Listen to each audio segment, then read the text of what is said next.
بسم الله الرحمن الرحيم. زمايلنا الأعزاء، أهلا ومرحبا بكم في حلقة جديدة من بودكاست بيهايند ذا مايك. والنهاردة معانا ضيفة عزيزة عليا جدا، أخت عزيزة عليا من أول ما بدأت الدعاية كترينر، دكتورة نيفين مصطفى. أسيبها هي برضو أحب الناس هي اللي تعرف بنفسها. اتفضلي بقى يا دكتورة نيفين، عرفينا بنفسك. كنت فين وبقيتي فين دلوقتي؟ تمام، ازيكم جميعا؟ ازيك يا دكتور علاء؟ أهلا. دايما انا لسه حتى بقول لحضرتك دلوقتي انا بجد من الناس العزيزه اللي انا بفتخر ان انا عرفتها الله في الدعايه يعزك يا رب. والله، وبشكرك جدا على الفرصه اللي انت اتحت لي ان انا اكون موجوده معاك. وان شاء الله يا رب، يعني دايما كده الواحد يقول ان لما نمشي نبقى سايبين حاجه كويسه، ويا رب يديك الصحه وطولة العمر، ودايما كده تسيب حاجات كويسة الناس كلها تتعلم منها وتفتكرها و... ونمشي بيها دايما. يعني أنا من الناس اللي حضرتك أثرت في حياتي بشكل كويس خالص.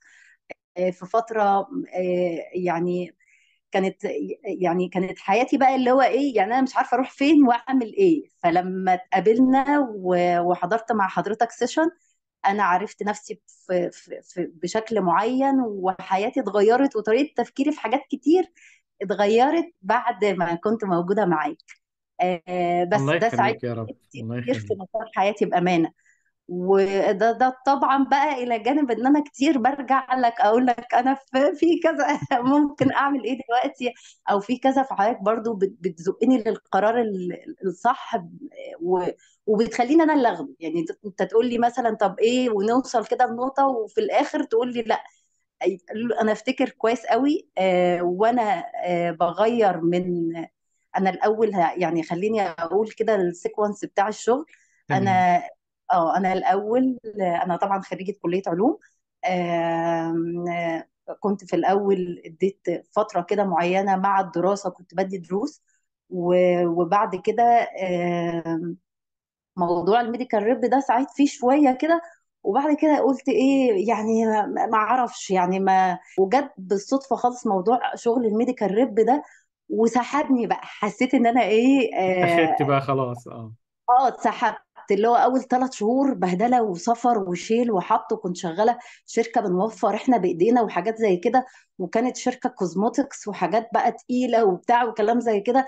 بس يعني ايه، كل شهر خلاص ده اخر شهر، خلاص انا هقعد. كلنا اه كده، ايوه ايوه. وبعد كده بقى ايه الموضوع بقى، يعني ادمان. يعني انا كنت متخيله ان الحاجه الوحيده اللي بتفصلني عن الحياه وعن كل المشاكل اللي في الدنيا التدريس. كنت بدخل فعلا الحصه، كنت بدي برايفت، كنت بدخل الحصه ما اعرفش انا مين ولا ايه، والدنيا بتمشي كده طول الحصه، انا سارحه في الملكوت اللي انا فيه. بس فعلا شغل الدعايه برضو على قد ما هو في مشقة، على قد ما هو في تحقيق للذات، وعلى قد ما هو في تحديات كبيرة، وعلى قد ما هو بقى الواحد بعد كده لا بيحس بنفسه، بيحس بقيمته. كل حاجة، كل ستيب بياخدها فيه، لا الدنيا بتبقى أحسن كتير طبعا.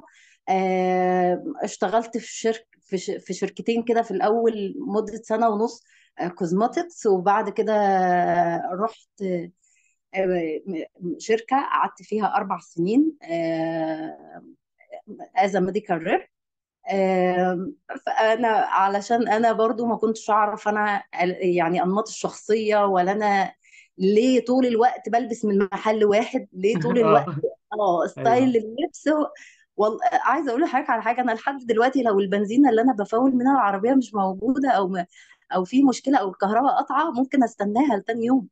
طيب، دي علشان نوضح لزمايلنا اللي بيسمعونا، هي الفكره كلها. انا برضو زي ما حضرتك، انا ممتن جدا ليكي وبديل ليكي بفضل كبير بعد ربنا في انك الله يخليك. حضرت اساسا معايا في البدايه، من الناس أمم. اللي حضرت معايا في الاول. طيب، هي الفكره في ايه؟ ان انا لما بدات تدريبات كان بادئ بانماط التفكير وانماط الشخصيه.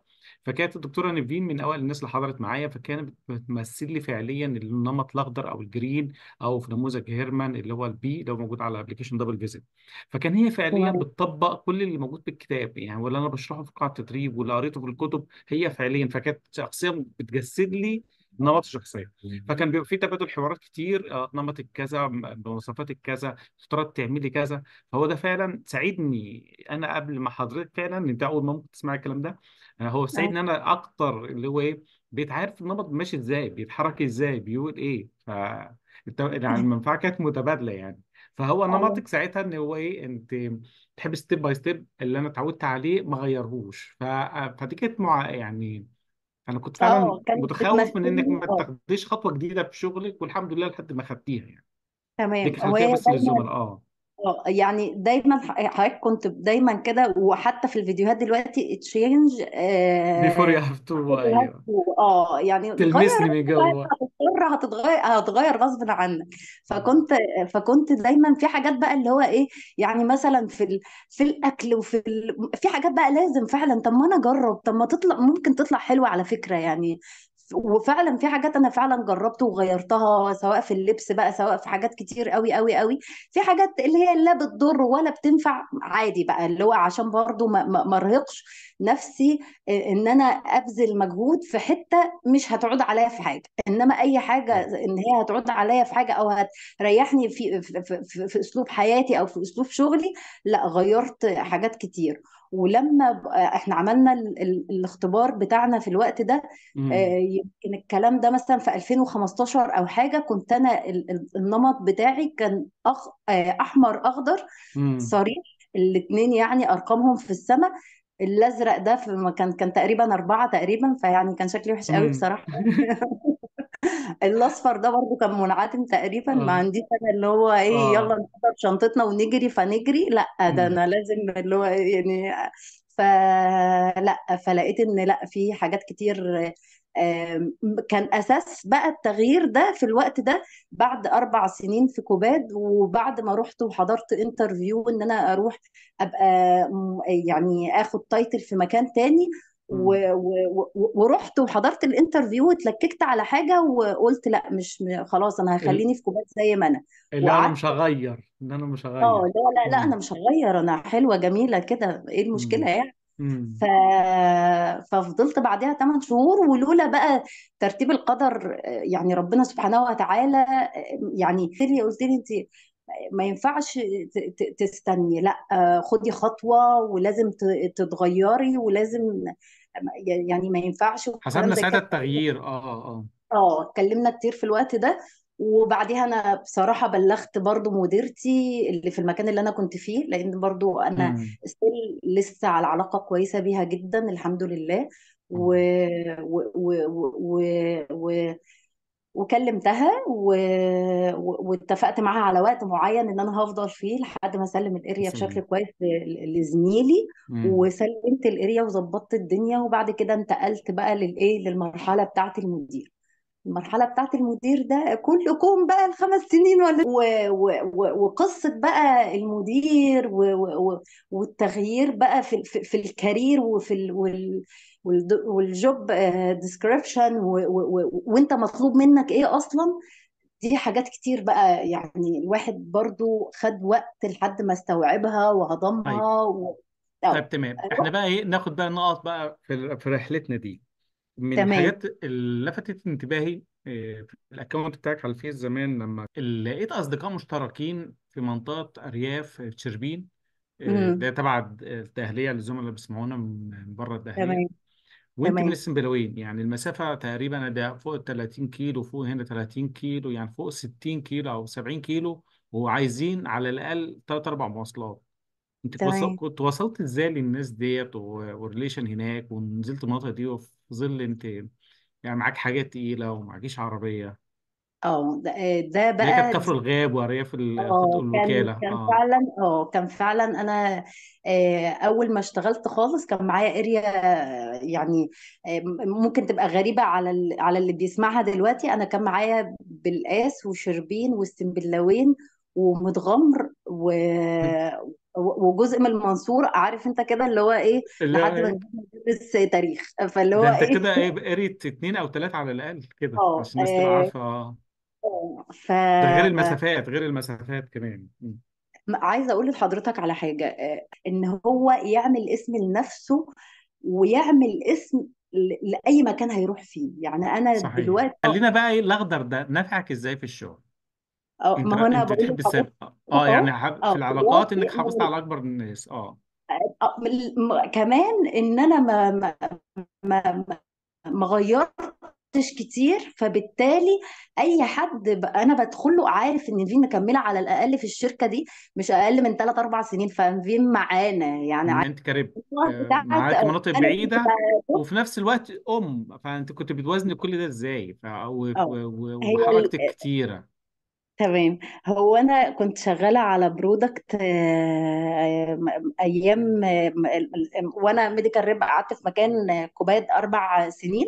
فكنت شغاله على يعني ايرن تابلت اسمه الانترافير. مم. فعايزه تفاصيل اقول لك التفاصيل انا دي برضو ما اه زالت لسه معانا.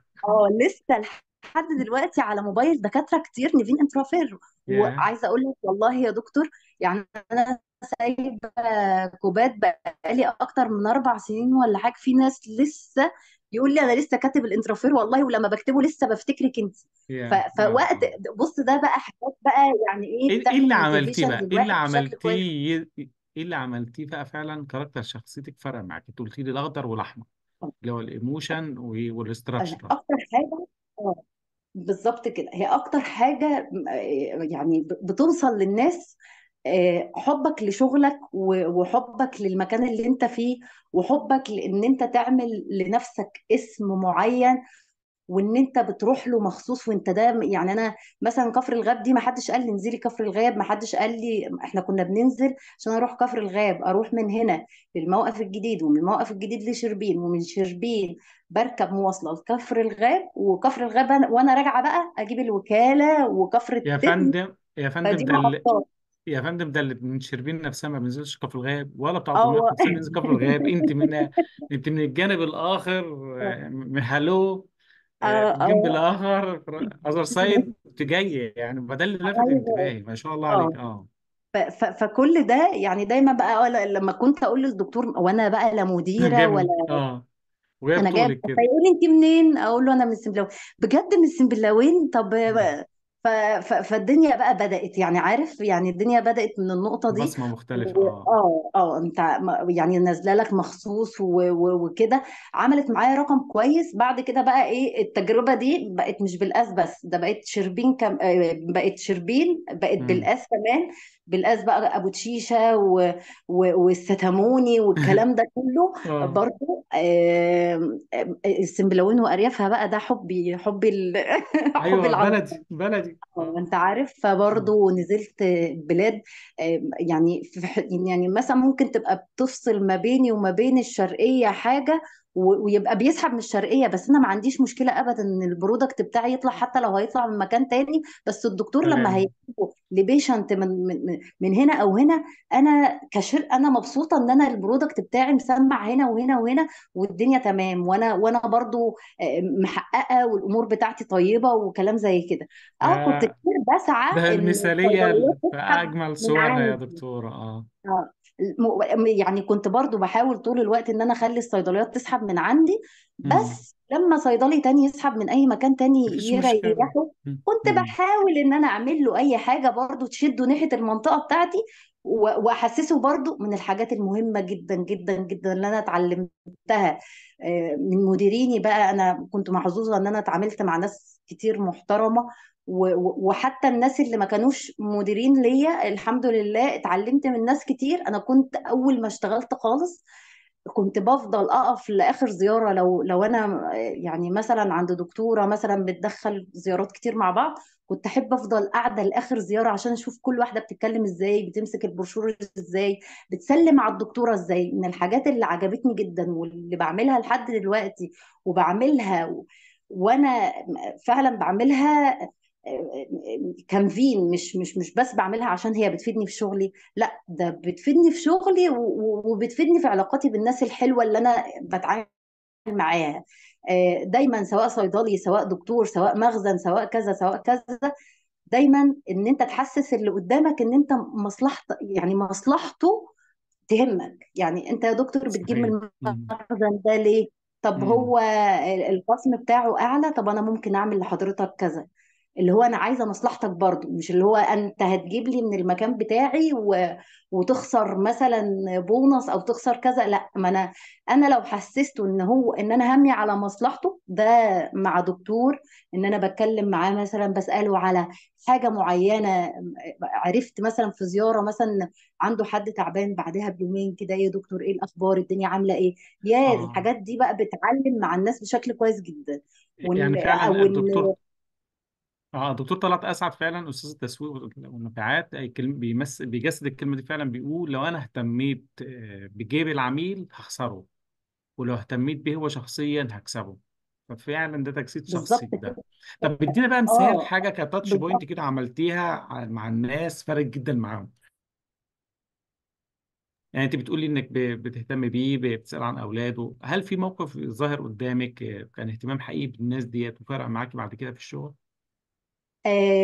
مثلا كان دكتور كان بينقل من مكان لمكان وما كانش عمل لفتة كده ان هو يعرف الناس هو موجود العيادة فين. كان يعني مقتصر على الناس اللي بتجيله في الوقت ده لمدة 15 يوم او حاجة، وبعد كده هو هيمشي من العمارة دي وهيروح مكان تاني خالص. امم. فقلت له: لا، انت المفروض تعمل تستأذن يعني من العمارة الأول وتعمل إعلان يتحط على الباب تحت ويتحط على الباب فوق بعناوينك والمكان التاني ورقم التليفون والميعاد والدنيا تبقى كويسه. بص لي كده قال لي: ايه ده ما جاتش في بالي فعلا، ودي حاجه من امم. الحاجات كويسه، شكرا يعني. في اي حاجه بقى بجد اللي هو انت مصلحه الشخص اللي قدامك، وبجد يعني لو انت فعلا بتعمل ده من يعني حقيقي بيوصل، يعني بيوصل ان انت طول الوقت همك على صحيح. الدكتور او ايه يا دكتور انت ايه الاخبار، الدنيا بقت تمام؟ قال لي: اه بعدها بقى ده الفكره بتاعتك فعلا انا كانت غايبه ايوه عن بتتابع. بالي اه. ونسيت في دوشه بقى ان انا لسه بدهن وبنقل وبعمل وبسوي. اعياد الميلاد يمكن احنا دلوقتي بقينا شركات كتير وحاجات كتير. اعياد الميلاد بقى ان انت ايام، يعني يمكن انا من قديمه شويه، فكان الموبايل بقى اللي هو نبعت رساله. اس ام رساله، اس، ايوه اه. اه. فاللي هو كل سنه وحضرتك طيب يا دكتور، قبل عيد ميلاد الفيسبوك سعيد. ويفكر بالناس وكده، لا انت كنت اه اه. طب انا فاكر مره انت انت كنت شفت اكتب مره بقى على نيفين البوست مصطفى، مهم. نيفين مصطفى انترافير او نيفين مصطفى كوباد. اه فده بجد زرع اسمك صحيح. الاسم. اه لما اتقابلنا بقى كنت انا مسميه نفسي في زست ان مصطفى، لو اه حضرتك تفتكر. اه. فبعدها حبيت ان انا بقى الاسم، لا الاسم يبقى فيه مصطفى، عشان انا لما خلاص يبقى هو ده اللي عشان محفوظ عند. الدكاتره تبقى عارفه الناس وكده يعني اه. اه بالظبط كده، تبقى الشخصية واضحة قدامه. هي عملت برضو، خلي بالك، فيزيست ده، طب انت فيزيست، طب انت زميلة، طب انت حضرتك فاهم قصدي. بس فتح تمام. الحوار وكده، الاوبننج مع الدكاتره يعني اه. اه بالظبط كده. بس طبعا يعني الحمد لله الحمد لله، هو زي ما قلت لك كده، هو حتة ان الواحد يعمل اسم طيب. لنفسه، والاسم ده بينتقل معاه بقى في كل شركة وفي كل مكان يروح له. اسمع بقى كلمة مثلا الدكتور يقول لي: انت بدل اشتغلتي في مكان انا التراست دي، يعني انا عندي يا تراست فيكي، امم. فالتراست ده اتنقل للشركة. بيتنقل. دي من ايوه الحاجات بيتنقل. اللي بص يعني بجد بتبسط بيها قوي. ولما دكتور يبقى يقول لي: انا عشان انت بتحبي شغلك، انا احب ان انا تبقى طول الوقت سبورتد ليكي وابقى عشان انت بتحبي شغلك. ف حلو، يبقى ناخد من ديت كلمة لزمايلنا، إن أنت ما تقولش أنا بشتغل على قد فلوسهم، أنا بشتغل لحد أنا لما تجيلي شركة كويسة هشتغل على أفضل. لا، انزل. أنت في اه نفس انزل اللحظة أنت بتبيع نفسك في الأول، الدكتور ما يعرفش حاجة عن الشركة، يعرفك أنت، فبالتالي ابذل أقصى طاقتك، ما تقولش لما تيجي الفرصة كويسة هشتغل بأقصى طاقتي، مستحيل. هو أنت بالعكس، بالعكس طيب. انت لما هتتعب شويه. يعني انا ايام ما كنت فعلا مندوبه، مم. والله والله والله، وكنت بنزل ارياف السنبلاوين ده فعلا. كنت في اوقات يعني لما كنت باخد حد من زمايلي ولا حاجه: انت ليه ليه البهدله وليه على ايه الشحططه كل وليه ده، على ايه كل ده، يقول لك اه انت مش اقول ارياف لهم السنبلاوين اللي هي بلدك، انت كنت في ارياف كفر الغاب، ارياف اللي هي على حدود دمياط وعلى ارياف. حدود الشرقيه، يعني انت والله بتلمسوا ايوه، محافظات. والله بس اه كل يعني عايزه اقول لك ان انا الحمد لله لسه محتفظه بعلاقاتي هناك.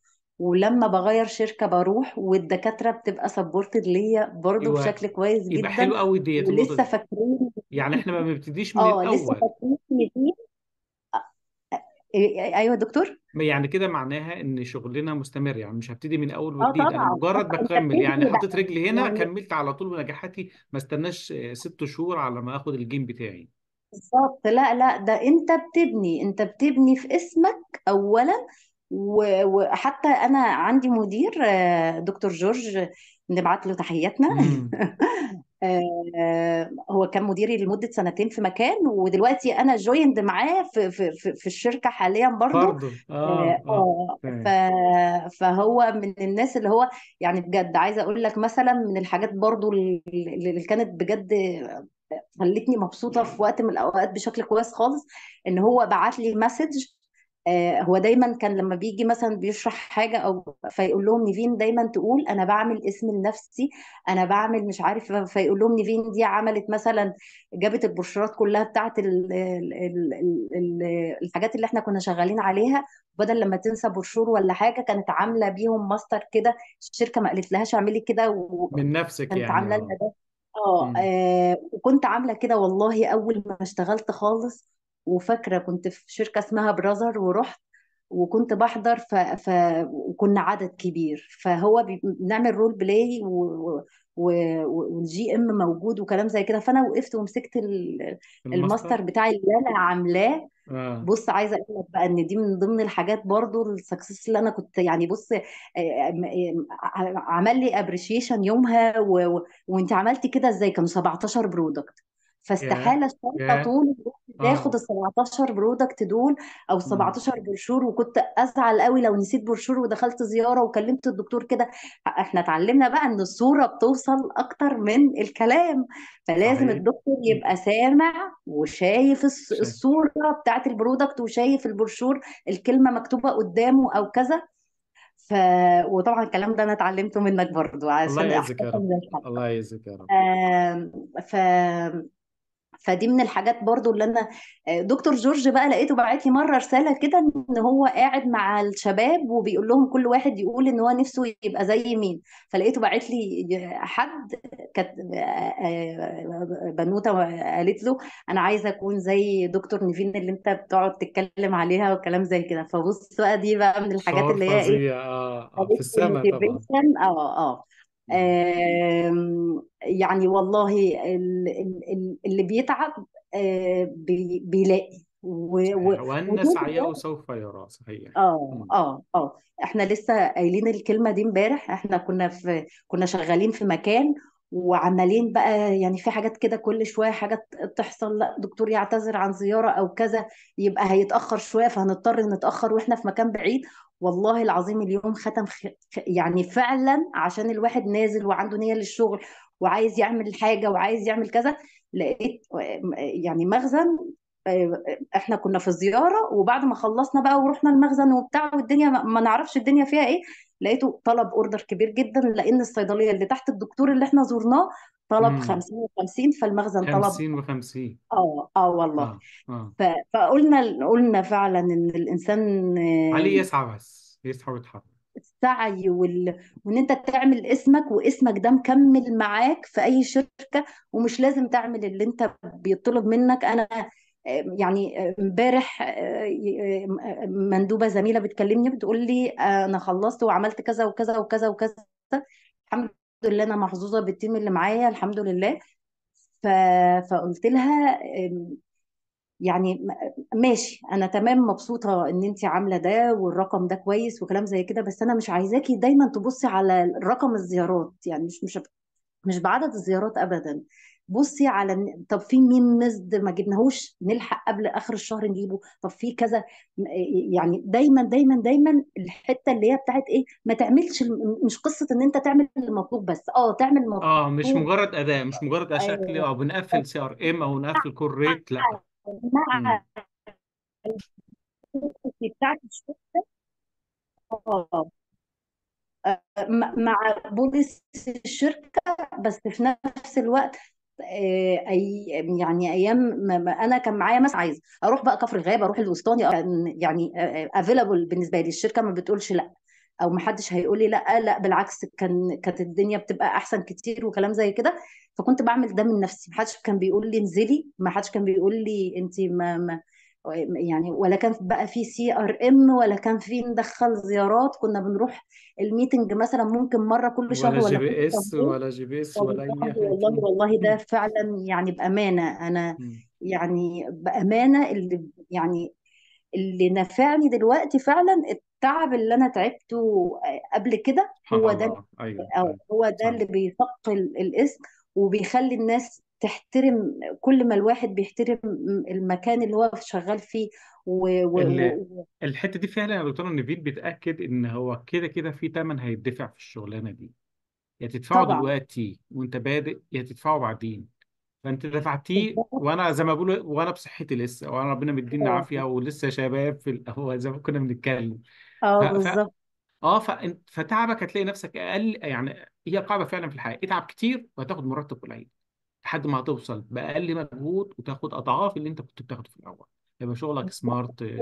وعايزه اقول هادي. لحضرتك على حاجه، امم. الشغل بيجيب شغل. انا اتعلمت كده، يعني انا عايزه صحيح اقول لك صحيح إن اه. مم. انا مثلا لما سبت كوباد، هل انا سعيت ان انا اروح مكان تاني؟ ابدا. بالعكس، انت انا كان كل وانا في شويه قلت لي الماركت كده، بيطلبوني بيطلبوني اه دكتور بيقول. جورج قابلني، دكتور جورج انا اتعرفت عليه في الاريا، في قبل بقى ما الشربين اشتغل تقريبا على كوباد ما اتذكر اصلا. اه. فاتقابلنا في زيارة. في الأول اتقابلنا في سملوان في زيارة كده، واتكلمنا شوية وبتاع، خد رقمي، خدت رقمه، كل سنة وانت طيب، كل سنة وانت طيب، وبنبعت لبعض في الأعياد والمناسبات وكلام زي كده، انت فاهم قصدي. بعد اه. كده اتقابلنا في الماركت، بعد كده اتقابلنا في الماركت، فطول الوقت هو شايف فيه في كل حاجة شويه كويسة، بيشوف. وانا برضو يعني وانا برضو نفس الوضع. فهو لما احتاج حد كلم نيفين، انت فاهمني ازاي. ايوه، اللقطه بعد دي بقى كده حلوه قوي، علشان زميلنا دكتور نيفين بقول لزمايلي ايه، وخاصه اللي شغالين في السنتر، عايز تمام. تعرف انت شغلك عامل ايه او انت بتتحرك ازاي لما يتقال لك من زمايلك انت ايه اللي مقعدك في الشركه دي حتى الان. انا مش اه. بقلل من الشركه اللي الواحد فيها، لكن مم. يبقى لسان حال الناس هو كل ما رايح مستشفى، جامعه، وحده اجتماع، وحدات، تلاقيك في كل مكان عارف ان انا طالما. يبقى احيانا بنقيم جوده المكان من وجود بعض الاشخاص. اصل لما لقيت طبعا. مثلا الدكتور خالد، الدكتوره نيفين في المكان ده، لا يبقى اكيد في ان حلوه حتى لو انا مش شايفها. ليه؟ لان بالظبط. مهاراتك وحركتك كده. فبالتالي كل زميل عايز تعرف انت اداك ماشي ازاي، الناس هي اللي تعمل لك هانتنج. يعني شيء بالشيء بيذكر. انا بالظبط كده، شيء بالظبط. بالشيء بيذكر. واحد زميلي يعني بتابع معاه في جلسات كوتشنج وكده، فبيقول لي انا هو انترفيو واحد بس اللي عمله في حياته، والباقي كله هانتنج، اللي هو يتنقل من بالظبط. الشركه لدي ايوه لدي ايوه. لدي تعالى بس.